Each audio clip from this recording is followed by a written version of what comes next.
Hello and नमस्कार साथीहरू, हजुरलाई यस भिडियोमा स्वागत छ। र हामी यस भिडियो अन्तर्गत रहेर मोस्ट 5 इम्पोर्टेन्ट वाइफाई सेटिङहरू बताउन गइरहेको छु। र ती सेटिङहरू के रहेका छन् भन्ने कुरा म स्टेप बाई स्टेप भिडियोमा बताउने छु। र भिडियोलाई अन्तिमसम्म हेर्नु होला, भिडियोलाई स्किप नगर्नु होला। र भिडियोमा स्किप गर्नुहुन्छ भने अहिले भिडियोलाई छोडेर जान सक्नुहुन्छ। यदि हजुरले स्किप गर्नुहुन्छ अनि हजुरले आफ्नो वाइफाईमा रहेको कुनै पनि सेटिङ सिक्न सक्नुहुनेछ नि। र हजुरले केही न केही गडबडी गर्नुहुन्छ, त्यसले भिडियोलाई अन्तिमसम्म हेर्नु होला। अन्तिमसम्म हेर्नुहुन्छ भने हजुरले धेरै टाइम लाग्दैन, 4 या 5 मिनट या 6 मिनट लाग्न सक्छ। त्यो सेटिङहरू हामीले पुरा बताउने छु। र कसरी अप्लाई गर्ने, के गर्ने, कस्तो गर्ने म भिडियोमा बताउने छु। र बाँकी कुरा नगरी अब हामी आफ्नो भिडियो एउटा ब्राउजर ओपन गर्नुहोस्। हजुरले कुनै पनि ब्राउजर ओपन गर्न सक्छ। म क्रोम ब्राउजर ओपन गर्छु। राउटरको आइपी एड्रेस टाइप गर्नुहोस्। राउटरको आइपी एड्रेस टाइप गरिसकेपछि यस्तो नै इन्टरफेस आउँछ। र हजुरले कुन कम्पनीको राउटर युज गर्नुहुन्छ भने हजुरले त्योमा भर पर्छ। र हामीले जुनै पनि हजुरले टिपी लिङ्क, सिबिएसई, वार्ड लिङ्क जुनै पनि युज गर्नुहुन्छ भने त्यसभित्र रहेको हुन्छ युजर नेम र पासवर्ड। राउटरमा लगइन हुने युजर नेम, पासवर्ड त्यो हजुरले कुनै पनि साथीलाई सेयर गर्नु हुँदैन। मोस्ट इम्पोर्टेन्ट हामीले नम्बर 1 सेटिङमा रहेको छ यही युजर नेम पासवर्डलाई कसरी सेक्योर राख्ने र यसको के कस्ता भूमिका हुन्छ हजुरको वाइफाईमा भन्ने कुराहरू साथीहरू। यसले हजुरको वाइफाईको यदि युजर नेम र पासवर्ड थाहा पायो भने कुनै पनि व्यक्तिले हजुरको वाइफाईमा रहेको पुरा एक्सेस लिन सक्छ।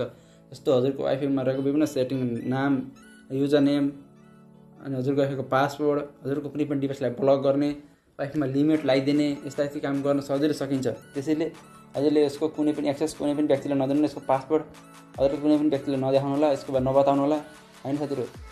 त्यो पनि हजुरको राउटरको ब्याकसाइडमै हुनेछ। फेरि हजुरले कुनै पनि अननोन पर्सन आएर हजुरको वाइफाईमा रहेको सेटिङ वगैरह गर्न भन्नु पनि हजुरले एकदम ट्रस्टेड व्यक्तिलाई भन्नु होला। हजुरले जान्नुहुन्न भने जान्नुहुन्न भने पनि म यस टपिकमा धेरै भिडियो आफ्नो च्यानलमा बनाइसकेको छु।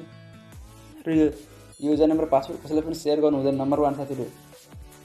नम्बर 2 मा रहेको हुन्छ साथीहरू, 2 नम्बरमा रहेको छ हजुरको वाइफाईमा रहेको सेक्युरिटी सिस्टम। हजुरले कुन किसिमको सेक्युरिटी सिस्टम इनेबल गरेर राख्नुभएको छ भने आफ्नो वाइफाईमा हजुरले कुन वाइफाईलाई WPSK राख्नुभएको छ, ओपन राख्नुभएको छ, WPA टु WPSK राख्नुभएको छ, कुन किसिमको सिस्टम राख्नुभएको छ, सेक्युरिटी सिस्टम राख्नुभएको छ, आफ्नो वाइफाईमा इनेबल गर्नुभएको छ, त्यो कुरा हजुरले थाहा हुनुपर्ने हुन्छ। र कुन किसिमको सेक्युरिटी सिस्टम हजुरले इनेबल गर्दाखेरि हजुरको वाइफाईमा ठिक हुन्छ भन्दा जुन अहिले मैले इनेबल गरिरहेको छु WPA टु PSK, यो सिस्टम एकदम सेक्युरिटी सिस्टम एकदम कडा र एकदम बलियो हुनेछ। हजुरको वाइफाईले यो सेक्युरिटी सिस्टमलाई क्लिक गरेर तल अप्लाई बटनमा क्लिक गर्न सक्नुहुन्छ। अप्लाई गर्नु होला, त्यसपछि हजुरको वाइफाईमा रहेको सेक्युरिटी सिस्टम एकदम बलियो हुनेछ र कुनै पनि ह्याकरले सजिलैसँग हजुरको वाइफाईले क्र्याक गर्न सक्दैन।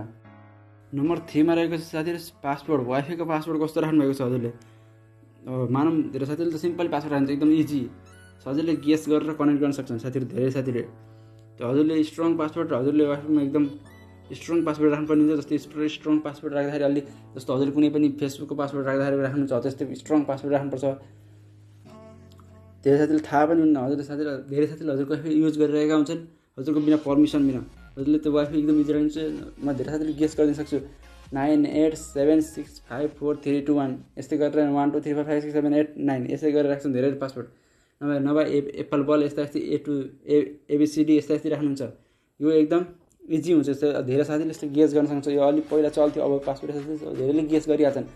हजुरको वाइफाईले इजिली युज गर्न सक्छन्। त्यसले हजुरले स्ट्रङ पासवर्ड जेनेरेट गरेर राख्नुपर्ने हुन्छ हजुरको वाइफाईमा। 4थो नम्बरमा रहेको साथीहरू हाइड वाइफाई। यदि हजुरले वाइफाईले हाइड गरेर राख्नुभएको छ भने हजुरको घरको वरिपरि रहेको व्यक्तिलाई हजुरको घरमा रहेको वाइफाईहरू थाहा हुँदैन। अनि कोही पनि मान्छेहरूले हजुरको वाइफाईको वाइफाईलाई ह्याक गर्ने, क्र्याक गर्ने कोसिस गर्दैन कुनै पनि थर्ड पार्टी एप्लिकेसनबाट। र हजुरको वाइफाईलाई सेक्युर राख्ने एउटा सेक्युरिटी भनेको हाइड पनि हो। त्यसैले हजुरले वाइफाईलाई हाइड गर्नु होला। त्यो हाइड कसरी गर्ने भन्ने कुरा मैले आफ्नो भिडियोमा सिकाइसकेको छु। डिभाइस इन्फर्म, हजुरले हजुरको वाइफाई कसले युज गरिरहेको छ होइन साथीहरू, थाहा पाउनको लागि हजुरले थाहा हुनुपर्ने हुन्छ आफ्नो वाइफाईलाई कसले युज गरिरहेको छ। अननोन पर्सनले हजुरको वाइफाईले युज गरेको हुनसक्छ, कुनै पनि हजुरको वाइफाईले क्र्याक गरेर युज गरेको हुनसक्छ होइन, त्यो थाहा हुनुपर्ने हुन्छ। त्यसैले हजुरले के गर्नुहुन्छ, यहाँ देख्नुहुन्छ मेरो वाइफाईमा 5वटा डिभाइस कनेक्ट छ र 5वटा डिभाइसमध्ये कुन डिभाइस अनलाइन कुन डिभाइस अफलाइन छ भन्ने कुरा देख्न सक्नुहुन्छ। डिभाइस स्ट्याटस 5वटा डिभाइसै अनलाइन रहेछन् साथीहरू। र तिनको म्याक एड्रेस यहाँ देख्न सक्नुहुन्छ। MAC address, IP address, device type कुन डिभाइस, रेडमी, ओप्पो, स्यामसङ कुन डिभाइस हजुरको वाइफाईमा कनेक्ट छ यहाँ डिभाइस टाइपमा देख्न सक्नुहुन्छ। यसरी हजुरको वाइफाईमा कनेक्ट भएको डिभाइसहरू थाहा पाउन सक्नुहुन्छ।